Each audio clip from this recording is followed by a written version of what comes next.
a friend คำถามต่อไปนี้เป็นเกี่ยวกับไวยากรณ์และวิธีการใช้ให้ถูกต้องคำถามนี้มาจาก Facebook อาจารย์เนสค่อยต้องการอยากจะรู้ว่า would could and should ใช้แตกต่างกันจังไงเดี๋ยวเอาคำว่า should ก่อนชอเชือในภาษาลาวเขาบอกมีคำว่าฉะนั้นเขาจะเห็นตัวอักษรใหม่อันอื่นว่าชอเชือชอช่างสระตัวเด็ก should แปลง่ายๆควร I should do that I should do that ควรสิเหตุสิ่งนั้นหรือ I shouldn't do that should not กลายเป็น shouldn't บอกควรสิเหตุสิ่งนั้น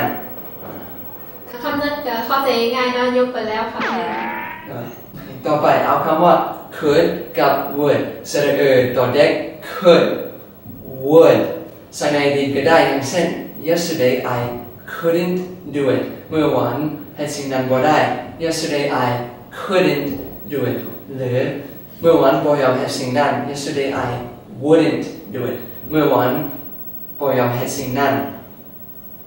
เพราะว่าเขาเว้ากันเกี่ยวกับอดีตเนาะดังนั้นเขาจะใช้คำว่า can and will บ่ได้เขาจะใช้คำว่า could and would แทนถูกต้อง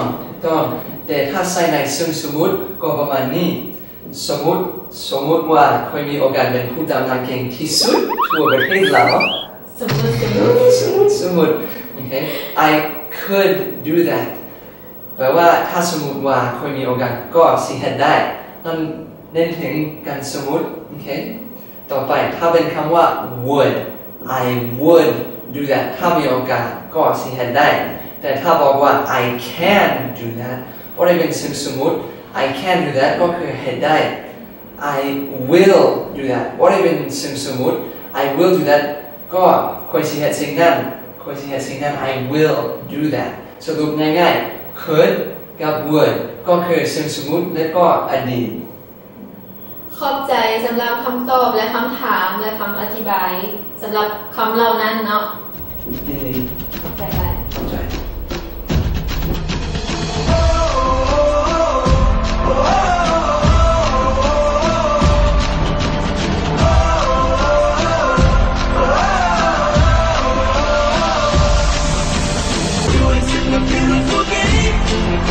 Together at the end of the day,